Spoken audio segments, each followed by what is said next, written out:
Hello there. Welcome back.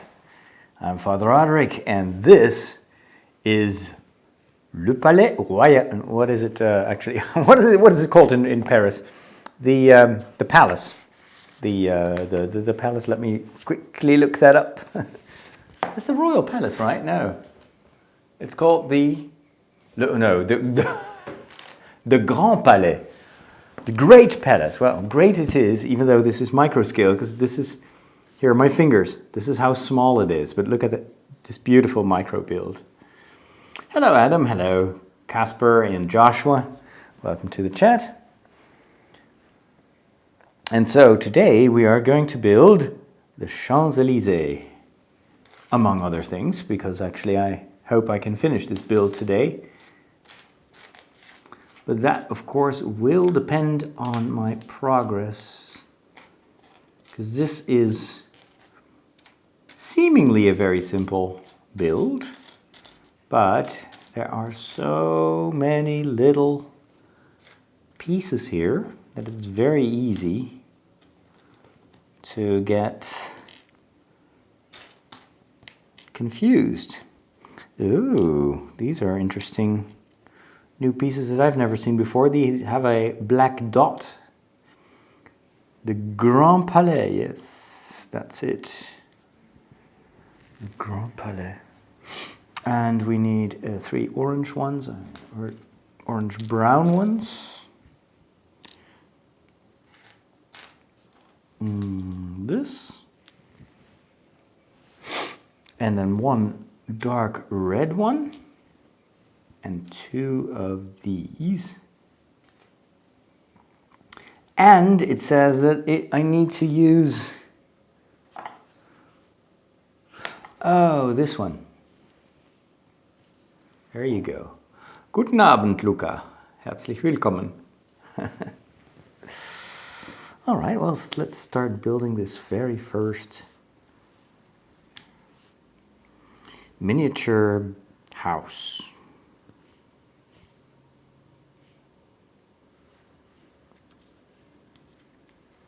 So small. So I hope everyone is getting ready for the weekend and is done working, or almost done working. I'm super glad that it's Friday evening, because it's been a busy, busy week with lots of extra work. And I was so looking forward to a little bit of Lego building. Lego construction over the weekend.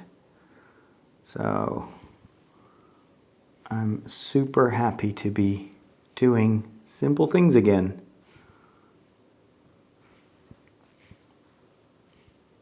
I wonder if this is a generic building or if it's supposed to represent a specific house on the Champs-Élysées.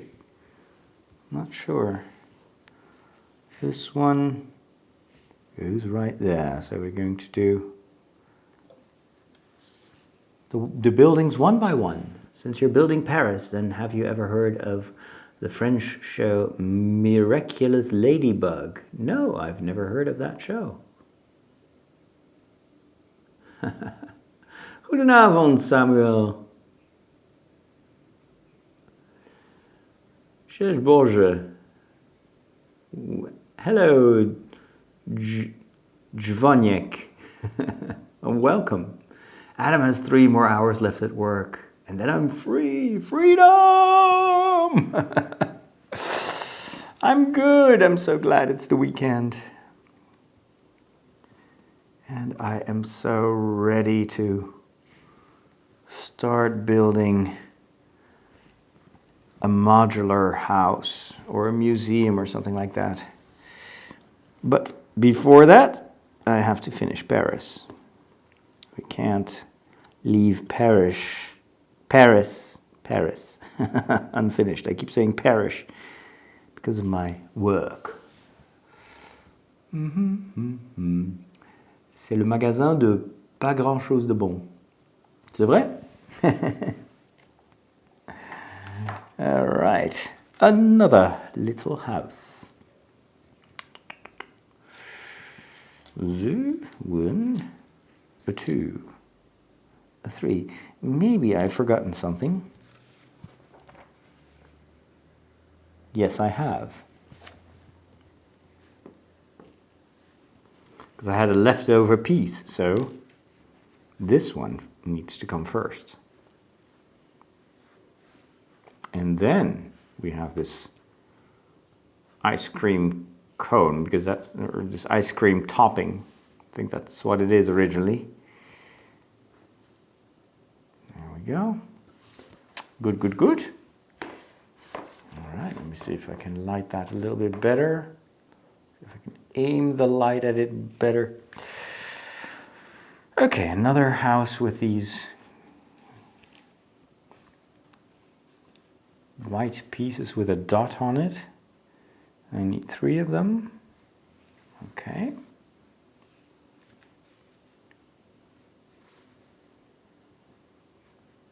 I've never seen these before, but I think they've been printing these specifically for the architecture builds. I think they're in some other sets as well.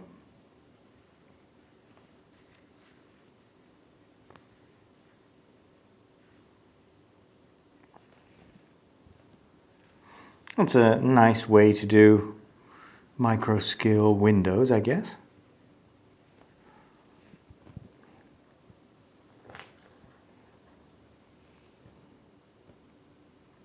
There we go. That's another building finished. Ah, it's a slightly different color compared to that one. Could you play Battlefront 2 again? Yeah, I haven't had much time to play games lately. Samuel is going to walk the airborne walk. Cool. How many miles or how many kilometers is that? Joshua, once you build your Legos, do you display them or take them back down? It depends. Some of them I've deconstructed again, and others I've put on display. But I usually don't want to put like play sets on display, just like completed buildings, or I don't want to have a house completely littered with Lego builds, because then they kind of lose their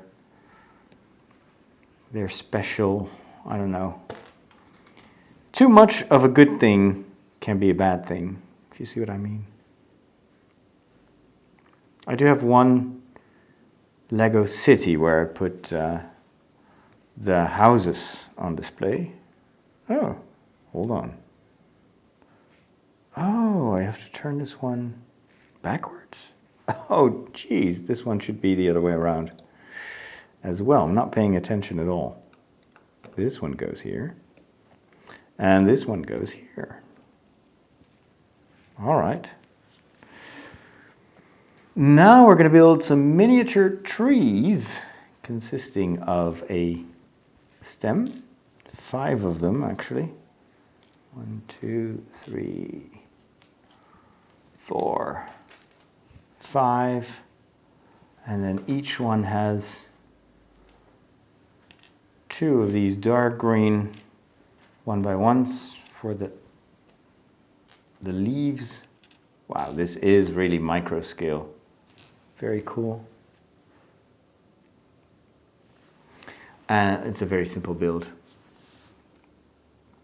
The Lego Architecture Las Vegas set looks very good, although the Sphinx appears to be wearing a coal miner's helmet or part of a Dalek, really. 10 kilometers, that should be feasible. Hello, Tati. Yes, architecture sets are really nice. They're so inventive.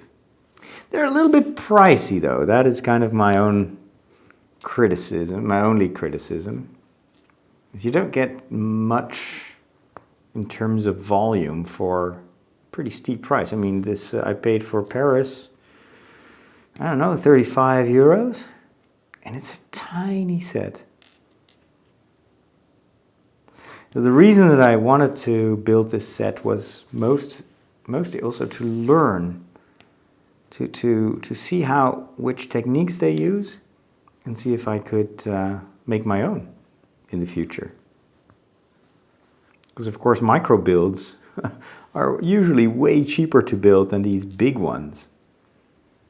If you look at the, what is it, 3,500 bricks that were needed for the Millennium Falcon, and you compare that to a small build like this, and it's actually quite enjoyable to design these smaller scenes.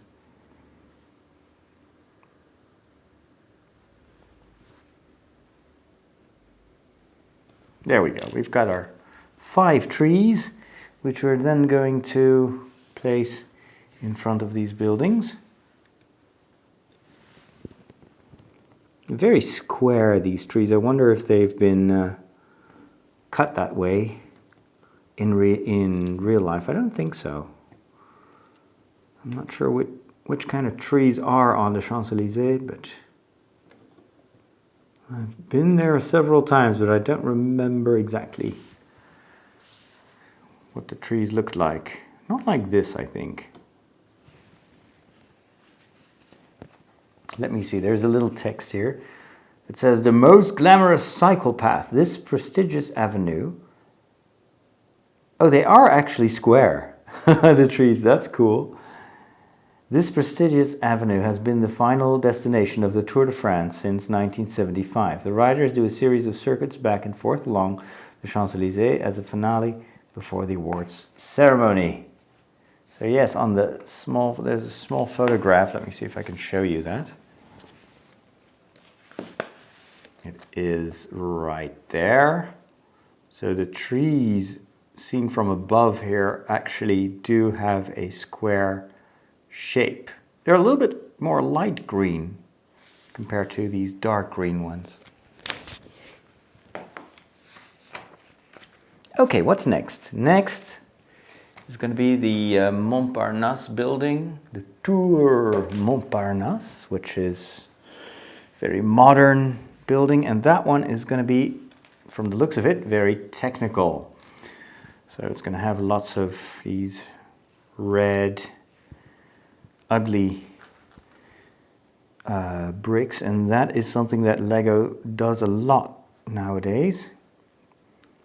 So for anything that won't be visible afterwards, they use these brightly colored bricks. They don't really tell me how this works, but I suppose it's like this. Okay.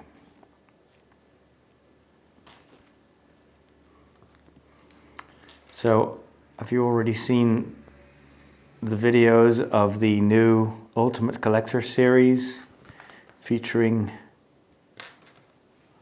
the Star Destroyer?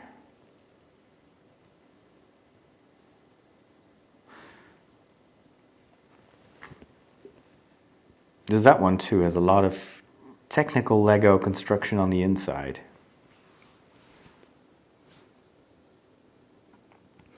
Okay, Samuel, have a great walk tomorrow. Hello, Arnold. Do you need some glasses for this build? Yeah, actually I should. It would help me to get my reading glasses. I do notice that I squint a lot, but most of the time I'm squinting at the manual because it's printed on black. It's just not very clear.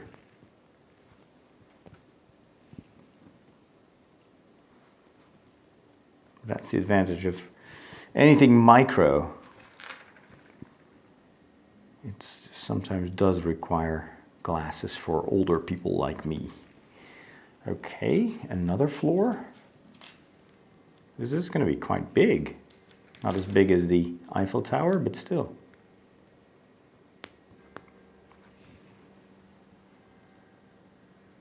Oh, actually, no. Huh?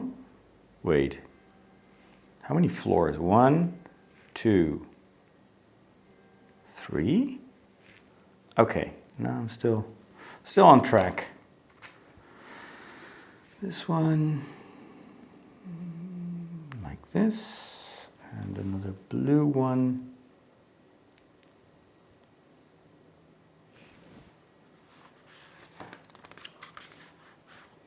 Oh, we're not there yet.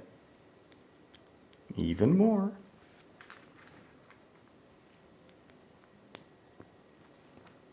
Wow.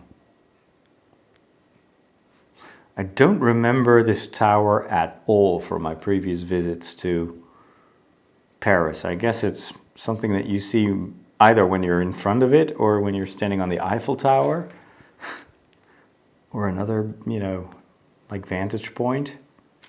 But when you're in the old city, yeah, you don't see it. Okay. Put this one here and another blue one. So far, nothing too exciting. Whoa, even more. This thing is massive.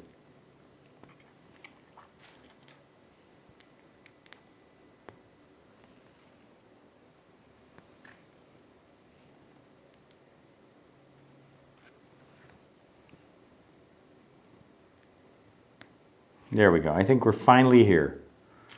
I'm going to top it off with a gray tile. There we go. And then, I'm just going to put that right here.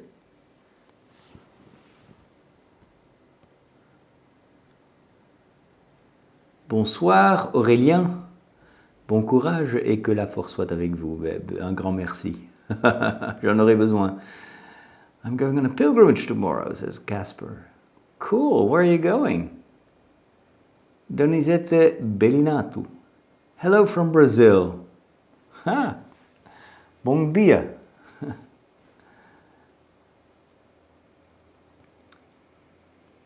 Have a great day, you too. Hey, comical. I've never seen such a tiny build for something with so much detail. Yeah, it's cool. How well do you speak German? Well, I can read it all right, and I can speak it okay, but I'll make lots of errors in grammar. Oops.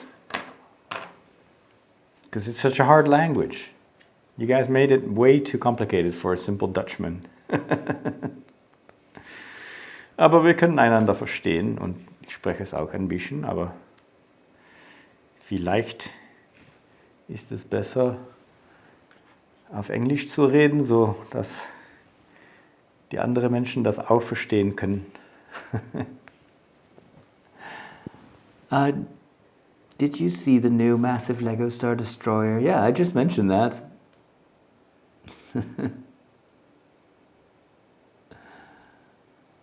It looks very cool. Curious how it stacks up to previous models of the Star Destroyer. Yeah, actually, I thought it was a little bit underwhelming. I mean, of course, the Star Destroyer itself is always cool, but I didn't see much of a difference with the existing one. And I was very disappointed that there is no interior, there are only 2 minifigures, and the price is insane. Really insane. So I was like, well, I expected something a little bit more special than that. Plus, nowadays you have these, you know, fan-made Lego Star Destroyers that are so good and so detailed and really looking so much better than this one. One thing that I thought was not very good was just all the studs on the outside. Whereas the fan-made Star Destroyers all have tiles. So they do a much better job kind of recreating the look of the original model that was used for filming. Whereas this one still looks very kind of clunky Lego. And yeah. I watched the video of the guy who designed it. And I was like, man, it's a bit boring. I really expected something more, and I don't think it's going to sell that well. Definitely for that price, I would immediately go for the Millennium Falcon and not for the Destroyer. Or just buy the old one if it's still available. Probably not, but... Okay, we're still building the sides of this modern building. Always interesting to see how they do curved parts. That's what we're kind of building the edges here.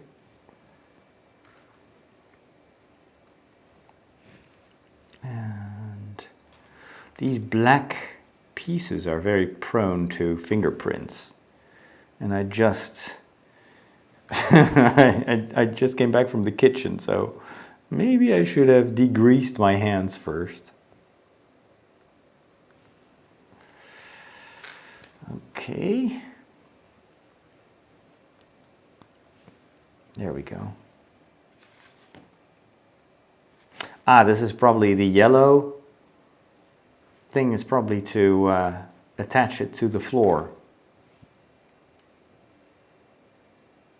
Or to the ground, I should say. There we go. It still looks crazy. All those brightly colored things.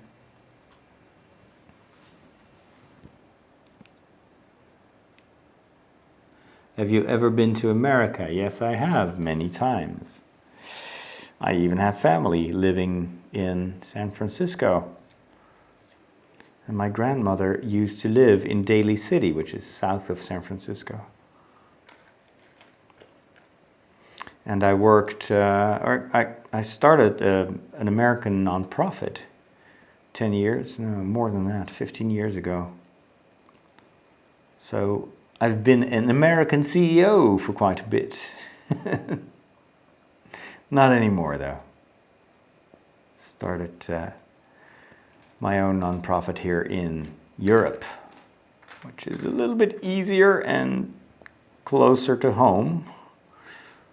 But I've been, for that reason, I've been many times to the United States just to run the nonprofit.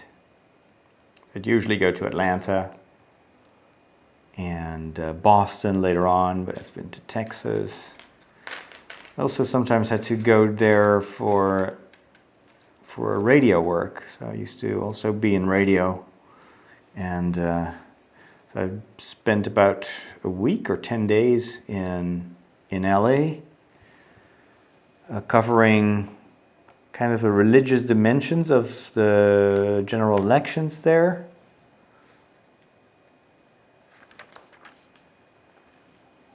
That was a cool time too. But there are also many parts of the US where I have never been, and I'd like to visit one day. All right, still looks like a rocket or something. Now we're going to build the curvy side, which is going to be a very fast build, I think. We start with one of these gray ones. And then 1, 2, 3, 4, 5, 6 black ones. It's going to be quick. 1, 2, 3, 4, 5, 6. Another gray one. Turn the page. And 4 more of these. And then I have to do that twice. This building is very symmetrical. Okay, I can do that.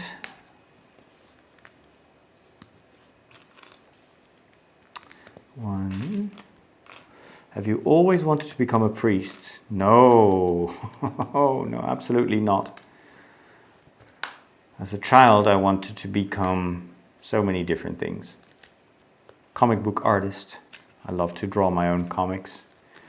Game designer, video game designer, because I love playing video games and I like to program games when I was young. Astronaut, of course. Astronomer. I wanted to join the army and become a Marine. Okay, so we're done with this part. We're going to add that to both sides so that these gray lines a line. There we go. Very nice. And then we make 2 more, just black ones here. 1, 2. So in that respect, I think the fact that I'm a priest now, really, you got to blame God, because I would have never come up with that. That's why it's called a vocation, I guess. There we go.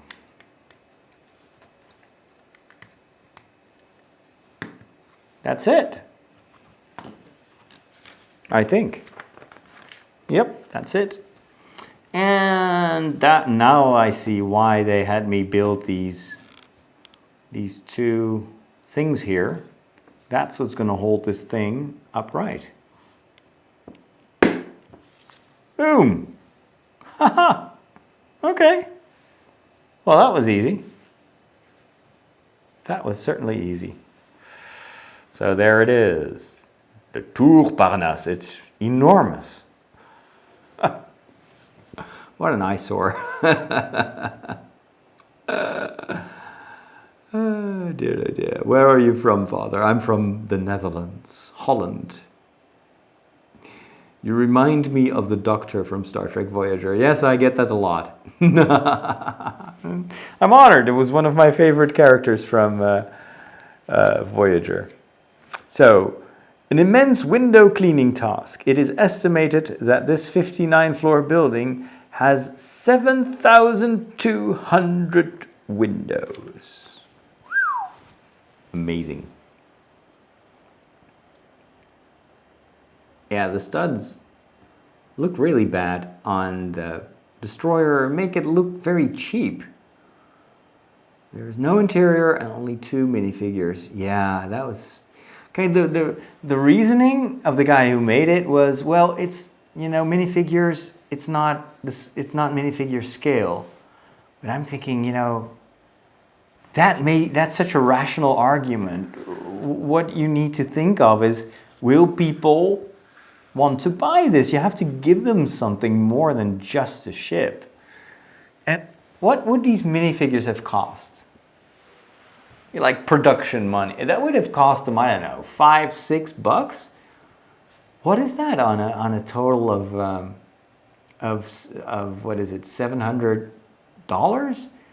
So it's so stupid. Just a marketing failure, I think. Because the perceived value would be so much higher if they had included some minifigures and a bit of interior stuff. Now the interior, I could understand if it's because of structural reasons, because he wanted to make it very solid, and the original one was not very solid. It was kept together by magnets even, so that's not a very good Lego construction. So if to make it more strong, you know, they couldn't do interiors, but even then I think, you know, there are lots of fans who can do it, so why can't the Lego builders do it? But the minifigures, that is unforgivable. That is just stupid. They lose a lot of goodwill, I think.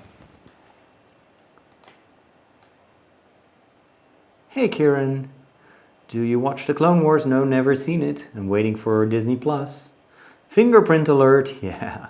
What made you become a priest? God. I had been triggered in school because in my school when I was 17 years old, there's a lot of very strong anti-Catholic talk, and even the teacher, one of our teachers was very anti-Catholic and kind of really, the overall feeling that I got as a teenager was, you have to be stupid to be Catholic. Well, I happened to be raised a Catholic, and I was an altar boy, and I enjoyed going to church, and I loved the liturgy. But I didn't know much about my faith, and so I remember that back then, when everybody in my class was ranting against the Pope and just discrediting the Catholic faith, that I was like, well, you know what? I can't even defend myself, so I need to know a little bit more about this, because I still have the intuition that faith is much more than these caricatures that my fellow classmates were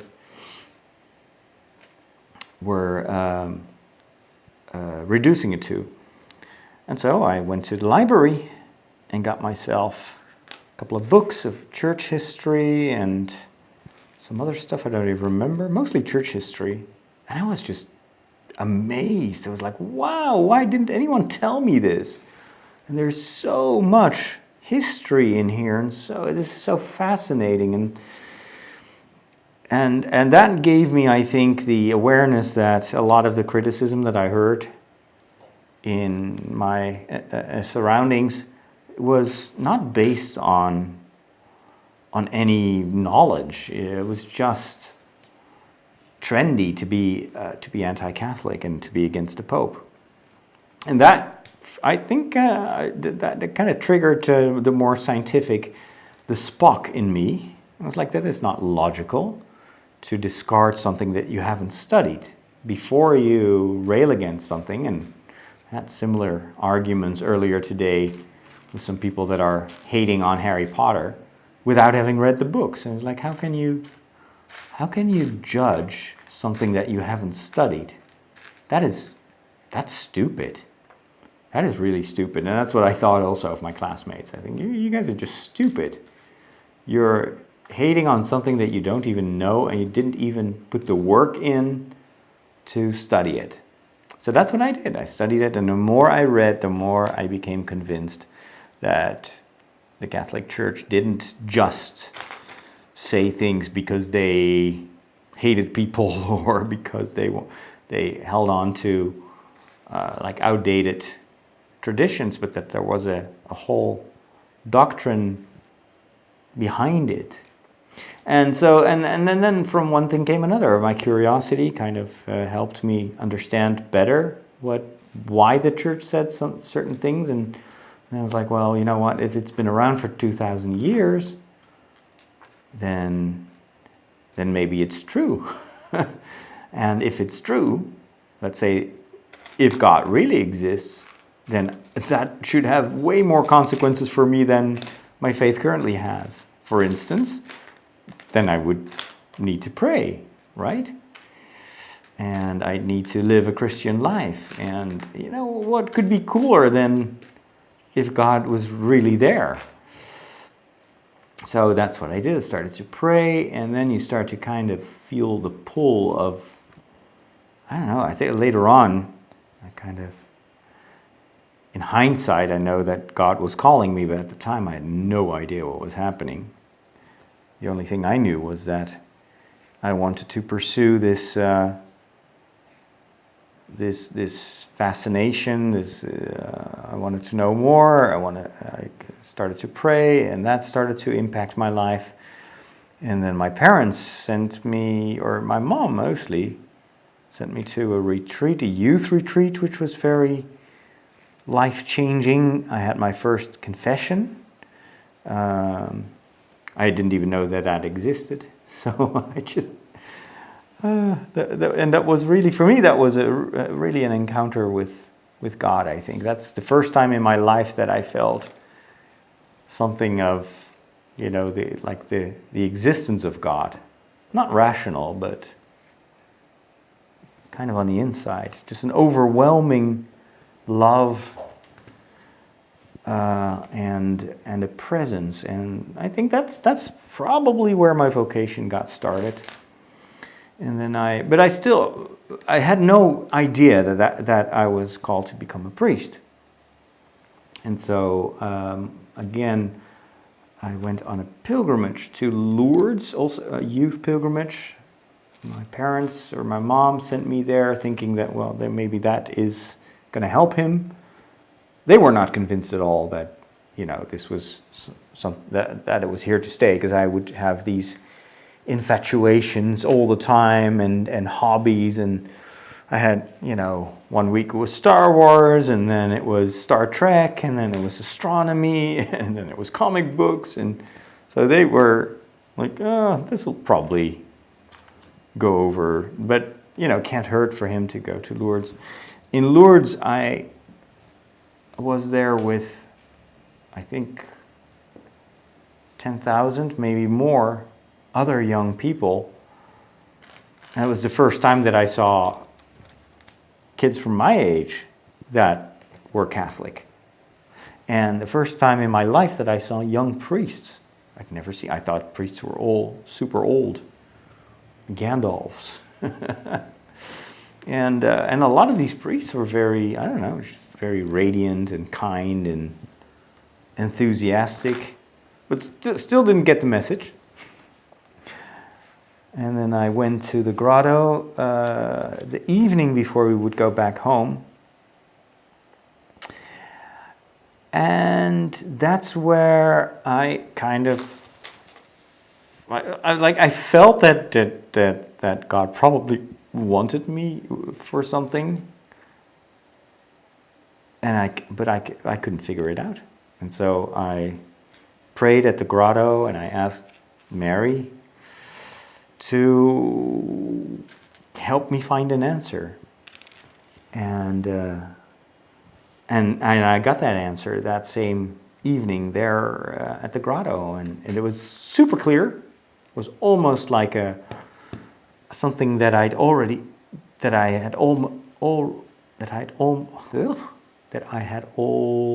known. That's what I wanted to say. Like totally evident thought that I need to become a priest. That's it. It's as simple as that. And why didn't I figure that out earlier? And so that's, I came home, told my parents. They were very upset. And they were like, oh, this is the worst idea ever. So they really, really put me to the test. So did my local parish priest, who also told me not to become a priest. And nevertheless, I continued to look in that direction and talk with other priests, and then just after a while, it just became, actually on that, in Lourdes, it was, for me, it was absolutely certain. There was no doubt in my mind, and I've never doubted after that. I've always been convinced that the priesthood was my vocation, and there's not a single day after that prayer in Lourdes that I've doubted it. I've had, of course, many struggles, and it was sometimes very hard to live the life of a priest. And I got overworked in my first parish. I've had lots of struggles, but I've never doubted the vocation. So in that respect, I'm still super happy that I made that choice. All right, we're building, of course, Le Grand Musée du Louvre, the Great Museum of Louvre, which is starting to take shape. It's a very nice build again. Lots of interesting techniques, as you can see. We're going to add these.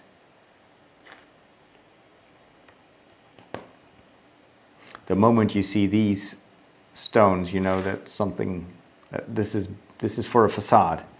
Lego always uses that technique. We're going to use more transparent pieces. So that was a long answer to a simple question. My apologies for the long-winded answer. What do I think of Ray on the dark side? I don't know, mixed feelings. I would love to share a couple of pints and talk faith someday. You're always welcome. Actually, I think soon, is it the 9th of September? It's buy your priest a pint day, or buy your priest a beer day. So if you have a priest in your vicinity, go bring him a beer. You will do so much good, because most priests are not aware of that day, but I'm sure that they would love to get a beer.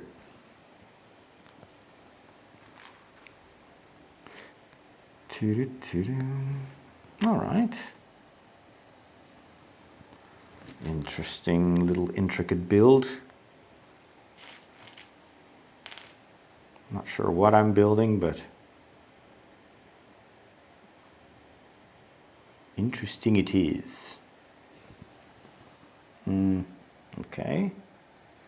And then what? Then we do this. I've been told that some of these architecture sets are very boring because you have to do the same thing over and over and over and over again. Like the Empire State Building. That one apparently is very boring to build, and so is the Statue of Liberty. So I'm getting those because I like to build something that kind of challenges me at different stages. And this is kind of cool to build these mini buildings because they're all super different. Okay, where does this go? Oh my goodness, I got to do 2 of these. Okay. Like this? Wow, that is a very, very big part. Okay, now I see what they're doing. All right. Cool, well, got to do it all over again.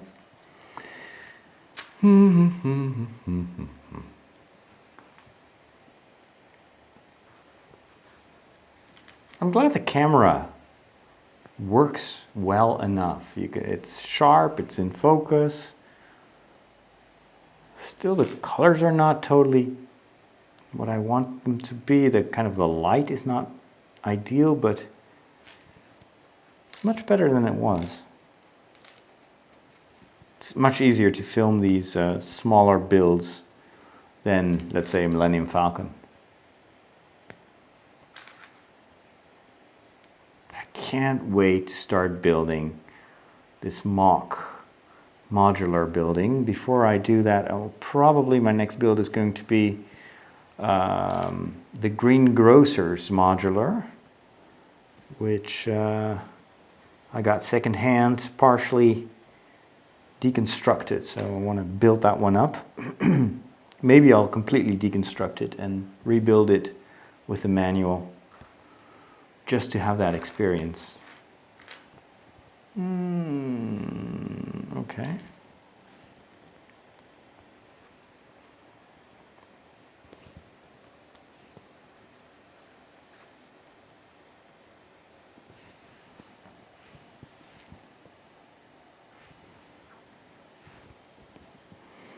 And then these pillars. And now that we have finished that, we can attach that to the other side of the museum. There we go. That starts to look really nice. What's next? We're going to build the rooftop. All right.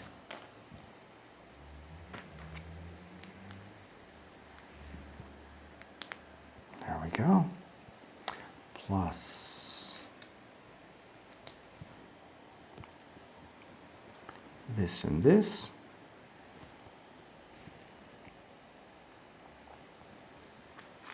And then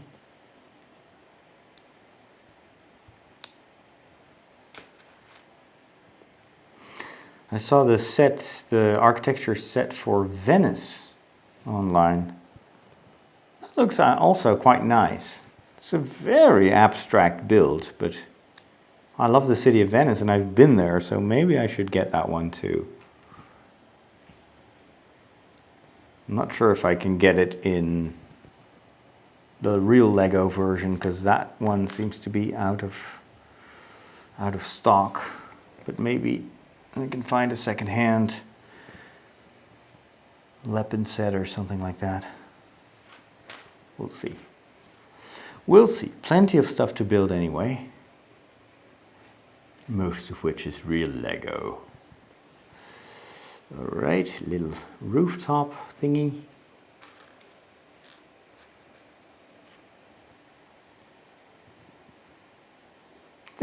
I think I'm going to have quite a few spare parts, which is nice. That will help me with my own mini builds in the future.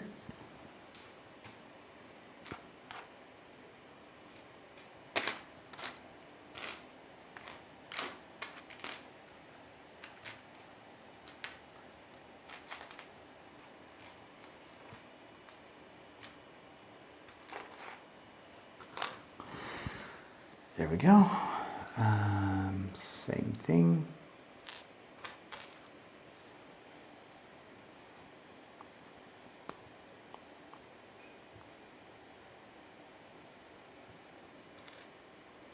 Good.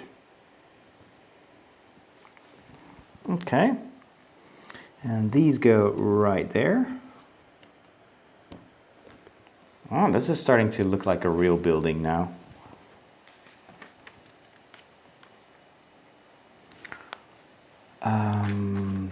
For two of these is going to be another identical build. Hey Eddie, I'm building the city of Paris, or the skyline of Paris.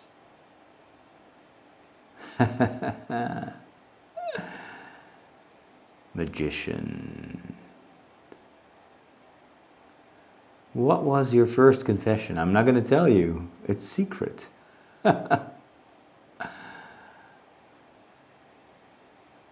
What do you think about Ray on the dark side? Okay, well, I already answered that. I have mixed feelings. Terry says, I'm a Baptist, but always Christian first. I went to an old Catholic church and got judged by fellow Baptists. I asked them who was the very first pope. That's a good one. Yeah, sometimes Baptist circles can be very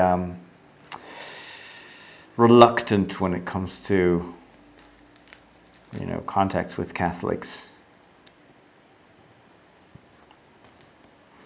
But I don't think there would be many Baptists around had it not been for their Catholic origins.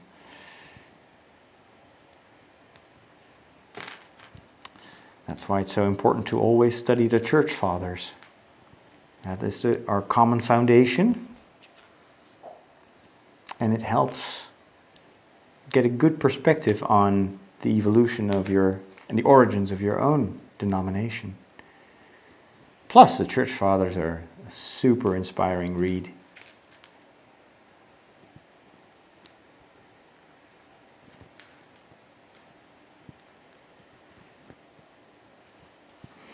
Right. But how? Oh, okay. Here we go. Nice. Look at that. Very cool. I love that. And now we're going to make the pyramid, which was a very controversial addition at the time.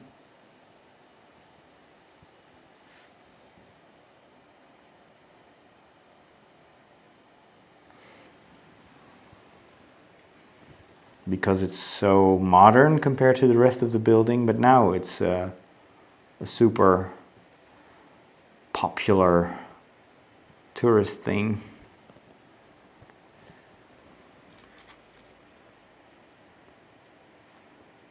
There were all sorts of theories that this would be a Freemason symbol, and there would be all sorts of cosmic lines coming together in that pyramid, and, well, a lot of hogwash. But we live in the era of conspiracy theories. I'm not sure why.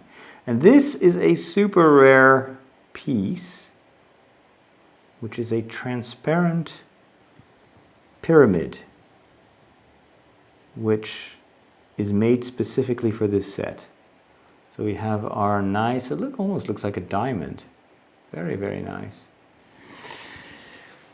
And we're going to place that right here in the center. Boom. Very pretty. Very pretty indeed. Yeah, buy your priest a beer day. Isn't it a sin to let something take control of your mind, or something that includes getting drunk? It's probably unwise. There are lots of passages in the Bible where the apostles, even Jesus, kind of warn against getting inebriated. I mean, Jesus is not against wine, otherwise he would have changed wine into water instead of the other way around. It's all about balance, and if something impairs you or becomes an addiction, then that is something that you should probably work on.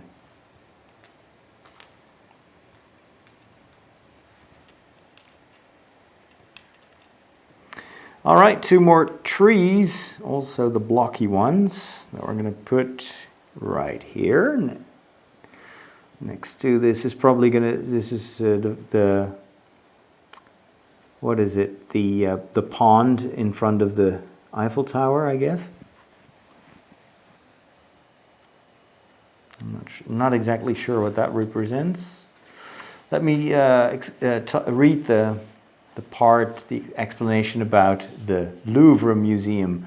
A universal museum, the Louvre is the largest and most visited museum in the world. As a universal museum, its renowned collections span many millennia and miles, from the Americas to Asia. Okay, if they say so. What else are we going to build? Okay, we're going to put something right here for the Arc de Triomphe. We're first going to build the pavement.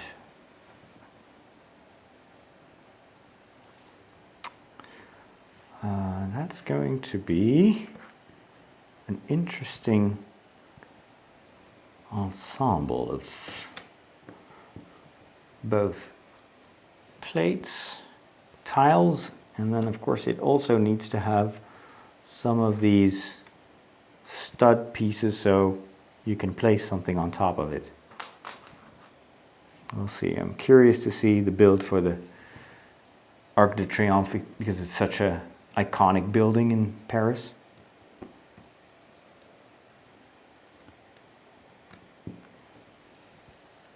I remember when I was doing a radio show, I was standing there in the middle of traffic in front of the Arc de Triomphe. I was doing a series about the Tour de France. There were no bikes there, but there was a military parade.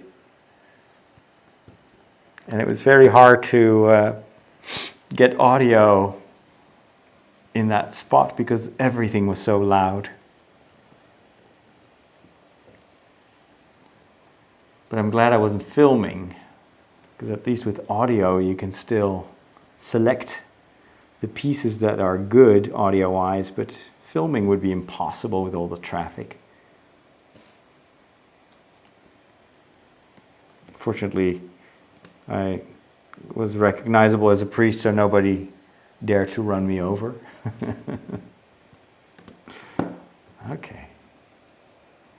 And here we are, a nice pavement here. That looks really good for the Arc de Triomphe. Fantastic building. I'm from Poland. Dobry wieczór. Dobry wieczór, Marta.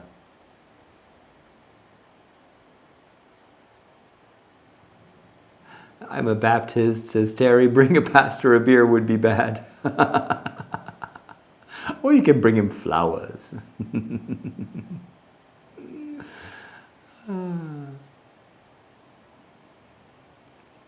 something kind. Bring him chocolates. There's nothing in the Bible about chocolate. No more lagging like in the Slave One stream. No, no, no. We've got our stuff together now. Who can speak Polish? Jesteś Polakiem, Kasper? Probably, yes. We try to speak English because otherwise no one can understand it. I'll show the Lego collection someday. Deku is French. Bonsoir, Deku, et bienvenue. Lego should build a Vatican City architecture set. Yeah, maybe. Hey, Mike. It's a shame that there is no Lego Vatican, and you could explain each building as you build it. There are not that many buildings in the Vatican. Maybe we can build our own mock set. Okay, let's go put the thing in place here. I previously said in one of these streams that Lego didn't do churches. And it's actually policy not to have Lego sets of religious buildings. Well, I was wrong. They made at least one exception, and that is in the architecture set for Venice, because it has the San Marco Basilica. And they made that with Lego. It's in an official set, so if they can do the San Marco, I don't see why they couldn't do the Vatican. I think they could make a lot of money by doing that.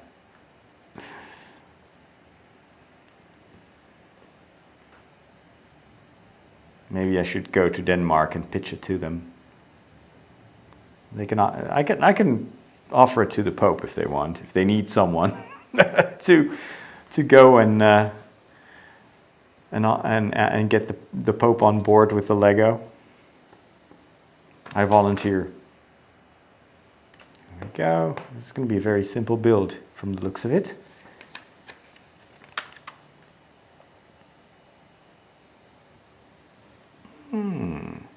I like what they do here. Nice. So simple, yet so instantly recognizable. The orange dot here in the middle, I think, represents the eternal flame for the fallen soldiers. That's a nice detail. Let's put this here.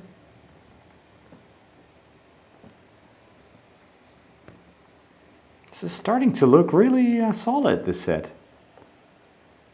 It's much cooler in real life than when you see it on the pictures, which is almost always the case with Lego. Once you see it for real, it's like, wow. The 3D really, I think, adds to the visual experience.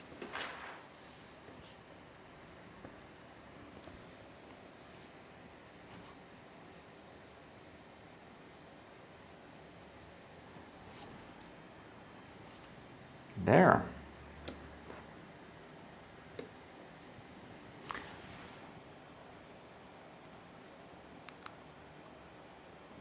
J'aime bien Star Wars.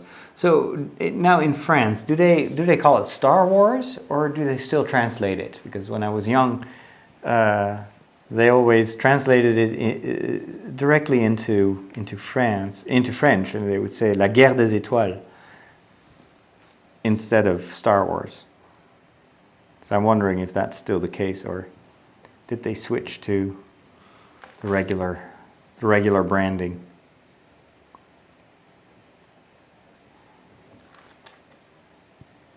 Because La Guerre des Étoiles, that is it's a literal translation. It means the War of the Stars.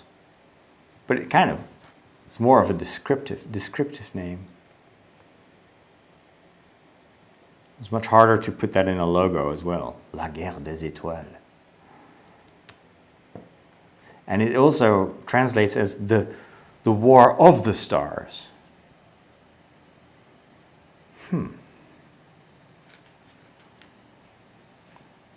A starry war, or starry wars.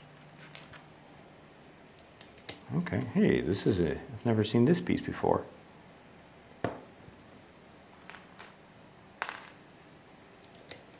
Okay. Starting to take shape. And then 2 more pieces to finish it off. One like this, and one like that. There you go. That, ladies and gentlemen, is the Arc de Triomphe. A victorious flight. As a salute to the airmen killed during World War I, pilot Charles Godefroy flew his Newport fighter plane through the arch. Wow, really? That is daring. All right, there is only one building left to build. And of course, it's the pièce de résistance, the Eiffel Tower. How cool. Hello, Taker. Hello, Nigel. And Biscotto, benvenuto. What was my first Nuber sets? I'm not sure what you mean, Marta. Wow, great. You spent the summer in Paris. Looking forward for the Lego version. Well, there you go. That's what we're building right now. Drinking and drunkenness are separate things. Yes, I agree. Greetings from Hungary. Greetings back. We have a very international chat tonight. That is so cool. Even though really famous, the Arc de Triomphe and the Eiffel Tower are not my favorite places in Paris. Same here. Same here. There are way cooler parts of Paris. Hi from Russia. Hi back. Good to see you. Maybe the Pope can talk the Lego people into building the Vatican. Maybe not. Did I enjoy the World Youth Days in Krakow? Yes, I did. You've seen my videos probably on the YouTube channel. San Francisco is also a very cool set. Well, guess what I have in store? The San Francisco set. That'll be for another day, though. In Italy, it was called Guerre Stellari. That's true. The Lego, like the yellow vests, yeah. No, the next build, I'm going to choose the next build, and I'm going to build a modular house, a museum actually. This is something very cool. I'm going to take an existing set and use it just for the parts. But I'll explain later. Let's first build the Eiffel Tower because, well, we need to make some progress. Okay, finally, a challenging build. I like that. I'm actually feeling that I'm building something.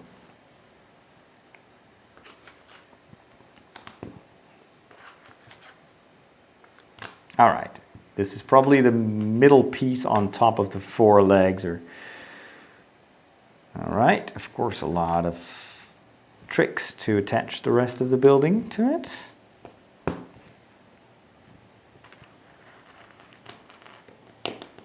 1, 2, 3, 4. Actually, from all the Eiffel Tower sets that are out there, I think there are like 3 of them, I think, for Lego. This is the best looking one, in my opinion. It's a very difficult structure to do with Lego. But with this one, I think they pulled it off.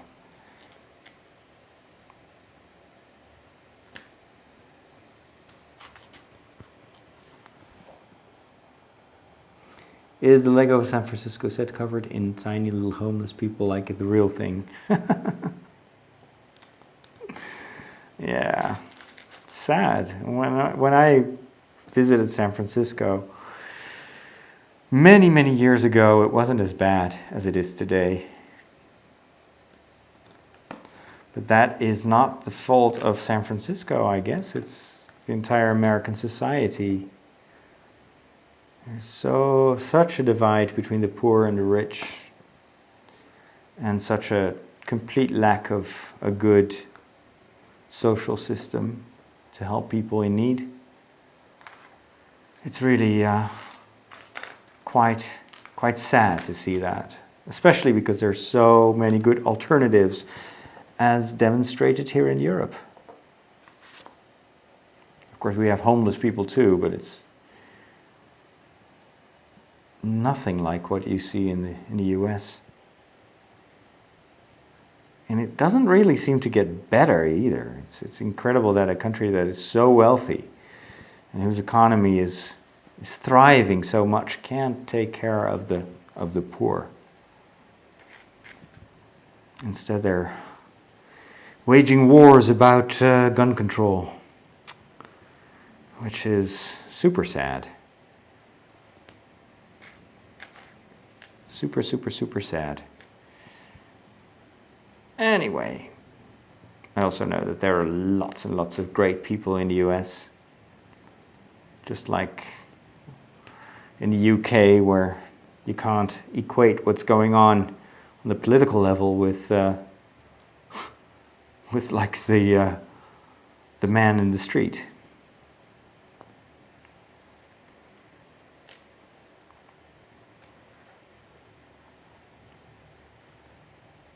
When I was a child, I always thought that the Netherlands was a super boring country, and I would look up to America, thinking that would be the greatest place on earth to live. Well, I have to say that I've changed my opinion a little bit.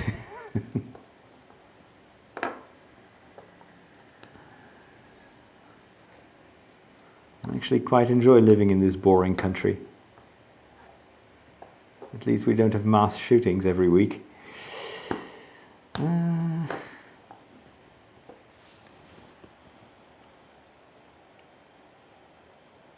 Save a prayer for a friend of mine. His 6-year-old daughter died this Monday. Oh, that is so tragic. Had she been ill for a while? You know, that's always something that's not supposed to happen. Children are not supposed to die at that age.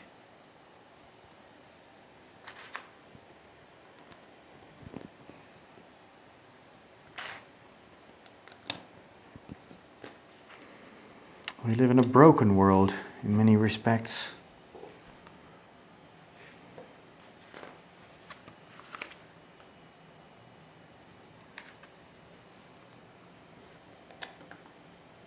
I just can't imagine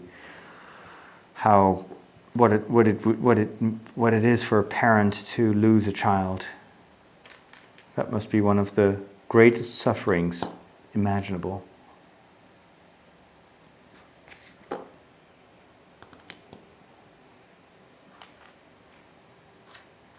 A good friend of mine lost his wife 2 days ago to cancer.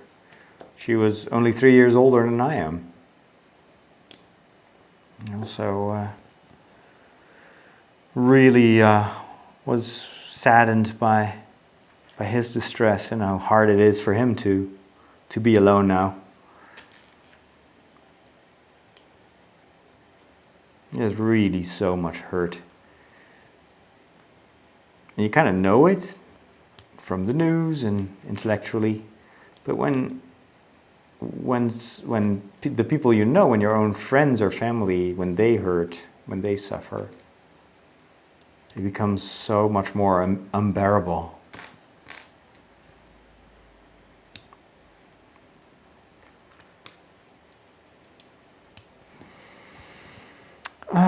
Okay, this looks nothing like the Eiffel Tower yet, but it's a very solid build. Okay, let's see what's next. Tiles. I love tiles.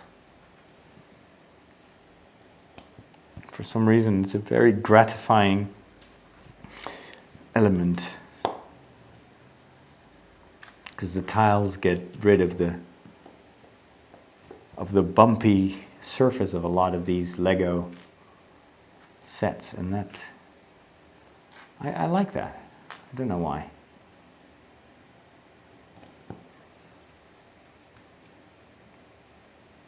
That's why I wasn't too impressed by the Star Destroyer, because, well, they didn't use any tiling. All right, one of the reasons that this Eiffel Tower looks so good is that they have created these printed pieces specifically for this set. And this is, of course, kind of a hack, but I'm not complaining, because it makes this set look so good. We got 4 of those.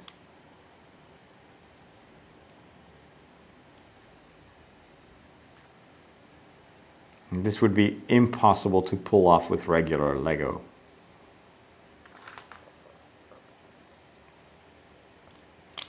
Oops.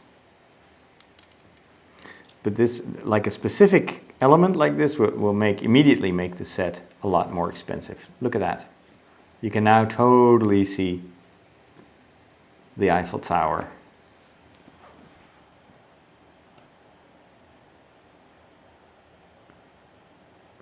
The 6-year-old had brain cancer, so we knew it was coming, but of course it was still hard when it happened. Oh yeah, absolutely.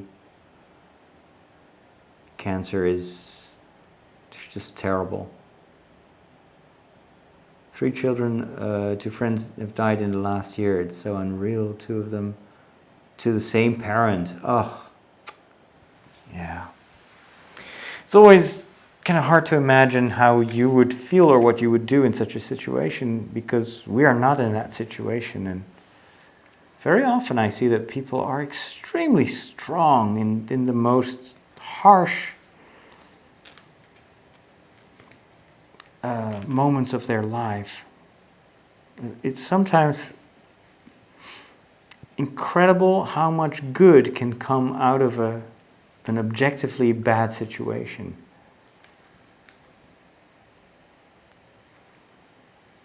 There's a saying in Dutch that says, God writes straight on crooked lines.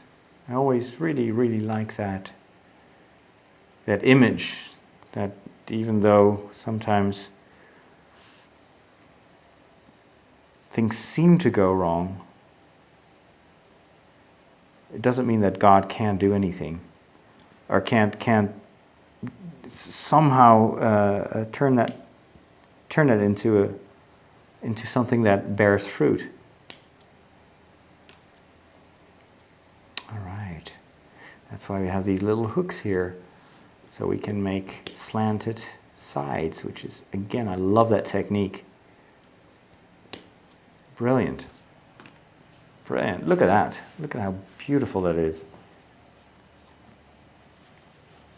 Okay. I'm going to build something else now.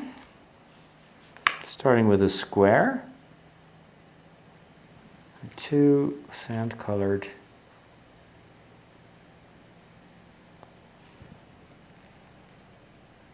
pieces. I think there's a helicopter outside. My desk is vibrating. Yeah, that's a helicopter.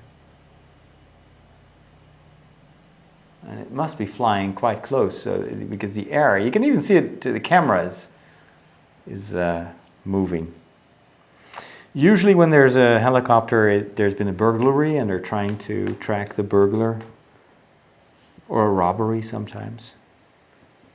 They try to track them from up above, which is very hard because it's dark outside.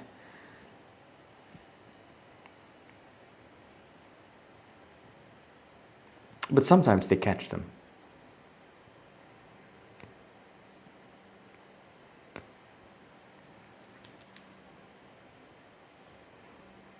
Okay, I'm gonna somehow remove this stud, which I can't. All right. There we go. It may not be very conventional to use a knife with Lego, but makes it really easy.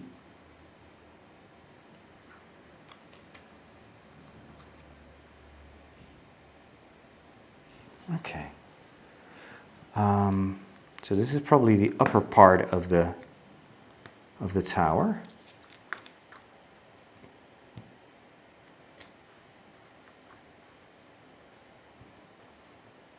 There we go.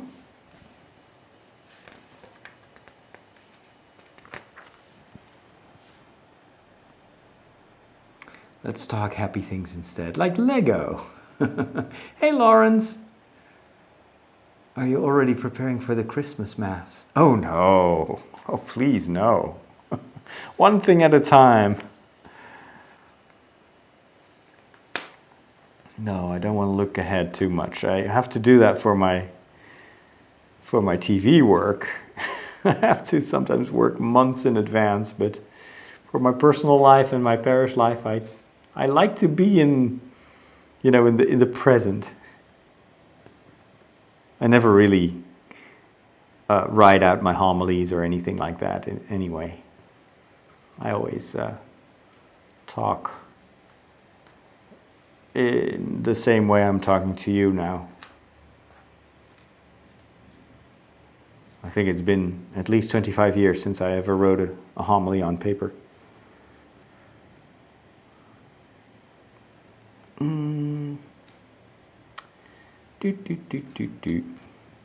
One like this. There we go. But, of course, you've already noticed probably that I usually don't have trouble talking. All right, then we place this on top of this. Nice. And we're gonna add a little bit of decoration here. Of course, the Eiffel Tower kind of looks like a big Lego thing anyway, so makes sense to build it with bricks. All right, and then we're gonna do some more of those slanted sides, same technique as before.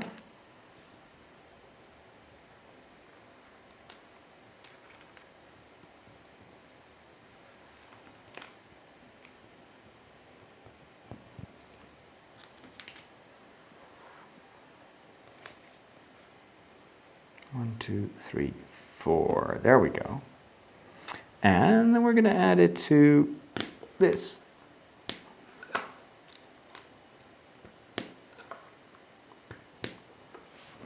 Very nice. What is going to be the next step? We're going to add some... Is this greebling or does this serve a purpose? I'm not sure.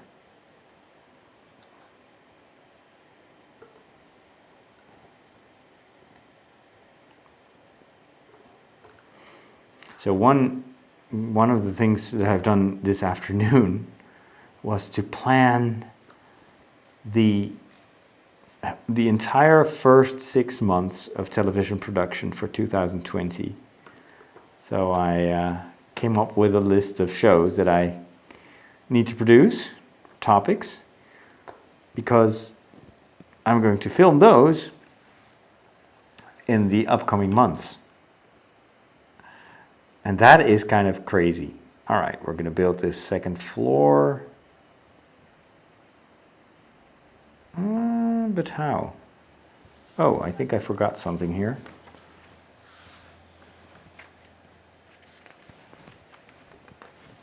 Yes, I forgot to add these. So that is kind of strange to be working on television programs, because the current television season has just started and only one episode has aired last week. And I'm already working on finishing the Christmas episodes.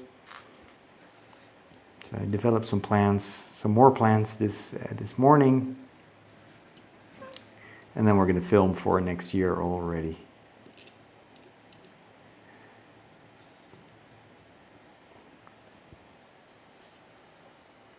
All right, we're gonna add this part.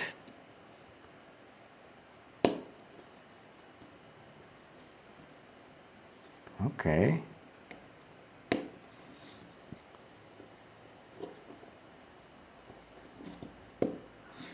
Love it. And there we go. Oh, this is awesome. This is so great. I love it. It's pretty sturdy as well. Wow, I'm very impressed. Okay, so simple, yet so effective.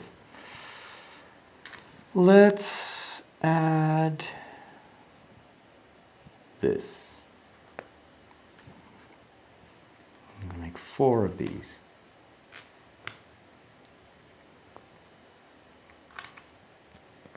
One advantage of working so far ahead is that and this is really new, I have more time for stuff like this. I can rest assured that when December is there, I won't be working against deadlines, and I can just go and enjoy Star Wars 100 times.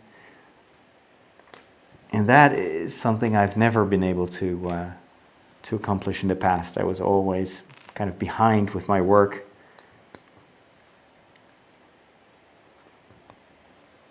There's always the risk that I will kind of lose steam, and I'll get closer to the deadlines, but so far so good, and I intend to keep it up for next year because it's really enjoyable. Like, for instance, this week I worked overtime on Wednesday.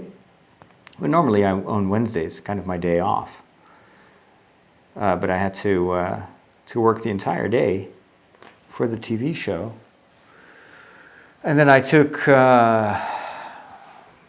Thursday morning off, and then I had to work Thursday afternoon anyway. I worked today the entire day. So then I don't really feel bad at all about taking some extra time off. So I'm trying way more to compensate for overwork, just like I would grant anyone working for me to do. Look at how beautiful that is. But I was always much more lenient to other people than for myself. There was always this kind of, I don't know, idea that I had to. I was the only one who could never take it easy, which is, of course, a trap. It's a trap. It's a real danger, because work never stops. And oftentimes people think that priests should always work. But we're only human. If you don't balance your life, then... Sorry, I'm not sure. Alexa is really very sensitive compared to... No, really is not an Amazon Echo. I'm just going to wait for this thing to stop listening to me. Am I the only one who has these Alexa problems? That it just starts reacting in the most weirdest moments? There's no indication. I didn't say the activation word.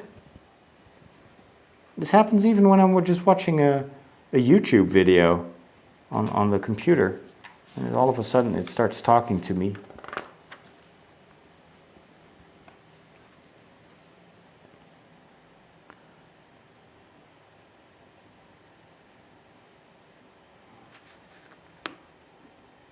Let's see. Uh-huh.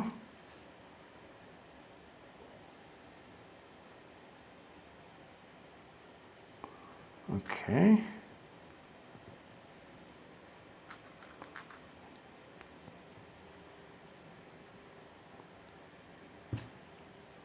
Am I missing one? Or am I only... No, there should be a fourth one. There it is. Okay. The Eiffel Tower is big, yes.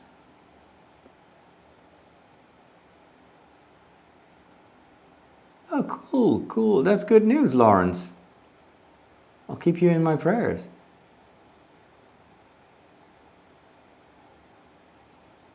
Svenska. Now all of a sudden we're speaking Swedish. I don't speak Swedish, unfortunately. I build Swedish furniture. You should have placed some wine and a baguette on the table. Hey Darth Watts. And question mark is new on the channel. Welcome. Hope you enjoy it here. Hello Inge. Still baking pies. How many have you made?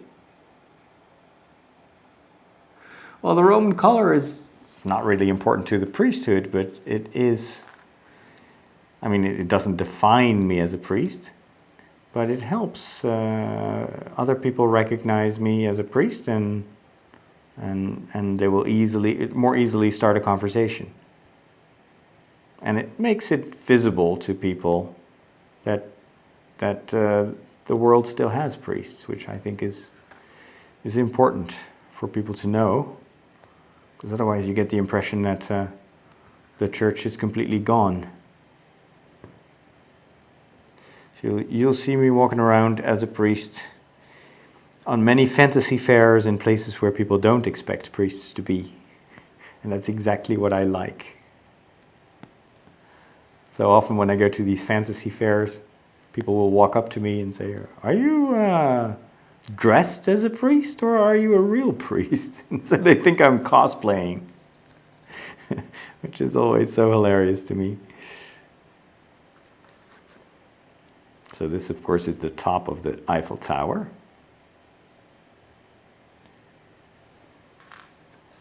I have a sudden craving for pie. Why is that?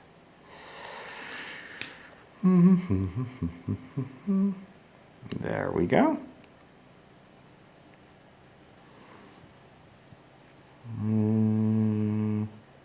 Okay, this is... I can again feel the helicopter. I feel it more than I hear it. I wonder why they're still flying around. Wow, look at that. So awesome. Is it straight though? It looks a little bit all over the place. I'm not sure why. Maybe it's just an illusion, or maybe there's a way for me to kind of push this a little bit. Yeah, there's a little bit of wiggle room here. It's good enough. All right. Next, we're going to put this on top of the feet here.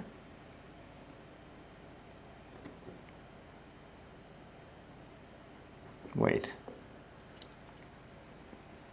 Let me see if there is which side looks the best. It's a great construction. But, okay, yeah, I see. Some of it is a little bit, this one is probably the best side for the front. That one goes here. And let's do the other side. And then this. And then finally, this. Wow. I'm loving it. Doesn't that look amazing? Fantastic. All right. Next. We're not there yet. We're going to go even higher.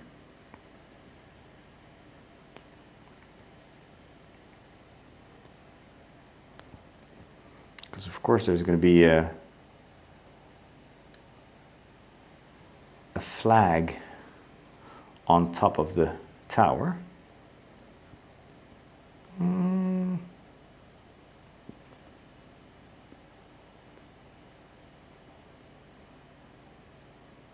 then another one. Yes. And then what? Oh. Okay.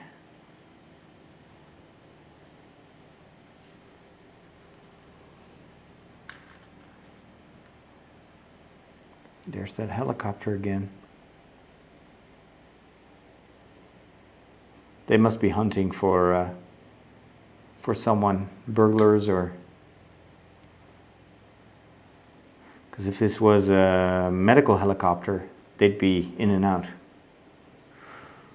The highway is not far from here, so sometimes you will have an accident and then they will fly the wounded out of there. There we go. Now we're going to make a French flag.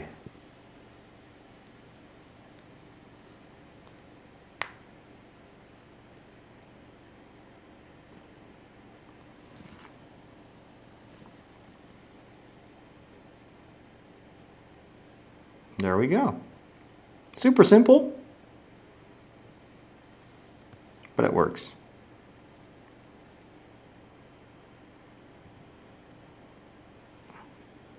Nice. All right. And we're going to add that to the tower like this.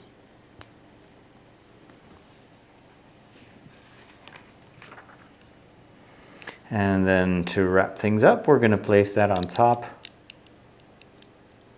of the Eiffel Tower.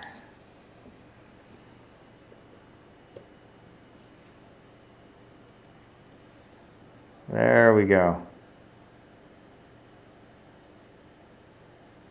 Surprisingly sturdy, this thing. Let's see if I can move the camera up even more. Whoops, there we go. I may have to start showing it like this. Oh, this ugly. I don't like these wires. I have to find a way to hide that stuff. Anyway, yeah, the set is definitely too big for my camera. Now you can see most of it. These are all spare parts. I'm not entirely done because I have to add this.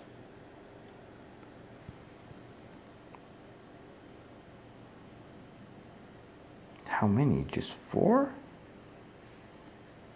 Okay. 1.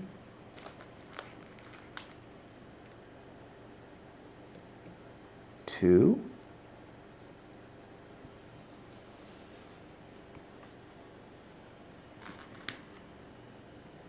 3.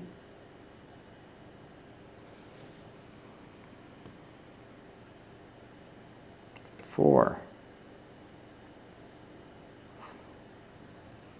Whoa. That is super cool. All right. Let me read to you. You know what? I'm going to get rid of this lamp here. Too many black wires on my desk. It's not very pretty. Is that any better? Is this a good view? It just looks way better from up here. There you go. I can still see these wires. I hate wires. So ugly. There. Now let's point this there. That's more like it. That's my perspective. Cool. Love, love, love, love, love this build. All right, let me read the booklet. A long-lasting temporary exhibit. The Eiffel Tower was built for the Paris Exposition of 1889 and was not intended to be permanent, but to be dismantled in 1909. However, its usefulness as a radio antenna saved it from this fate. So if this hadn't been a radio tower, then I wouldn't have built this. And it is a gorgeous set.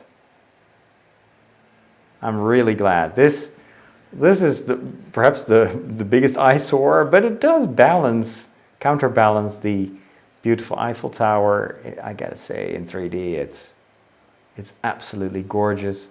I also love the Louvre Museum with the pyramid here, the trees, and a little bit of the pond in front of the Eiffel Tower. This is, of course, the Grand Palais, the Champs-Élysées that we know from the Tour de France, and then of course the simple but still very nice build of the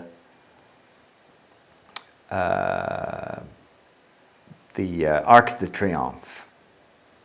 There you go. Look at how beautiful that is built. So gorgeous. Vive la France! Voilà, voilà, voilà. All right. And with that, light. We have arrived at the end of this building session.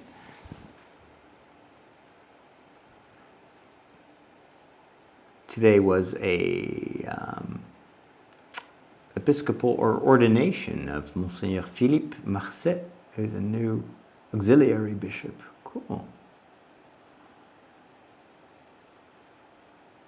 Okay.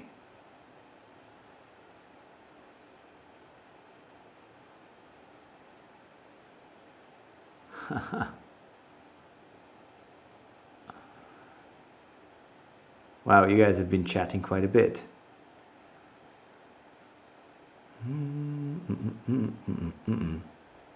Now the black thing is the Tour Montparnasse.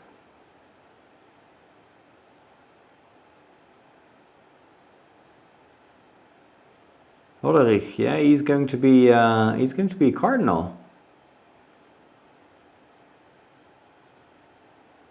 If you could visit any place from any time period, what would it be? The Tatooine set during the filming of the first Star Wars movie.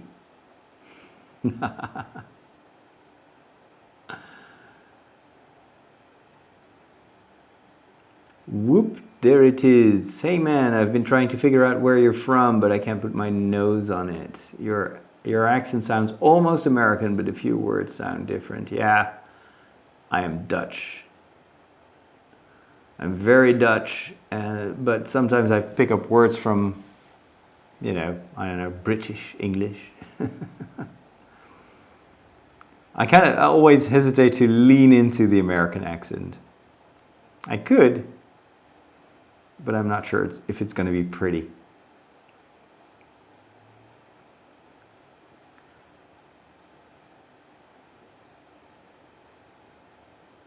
And the Abbey of Clairvaux in Luxembourg. Yeah, I've filmed there. I've been there last year. Anyway, I'm going to wrap things up today. It's already 10:30, so I need to go to bed. But thank you so much for joining me tonight. Hope you enjoyed this. And if you want to strike up a conversation in the future, just keep an eye on this YouTube channel. Hit the bell. That way you get notified when I go live. And again, thanks for your time and for your great questions. Talk to you guys soon. Take care.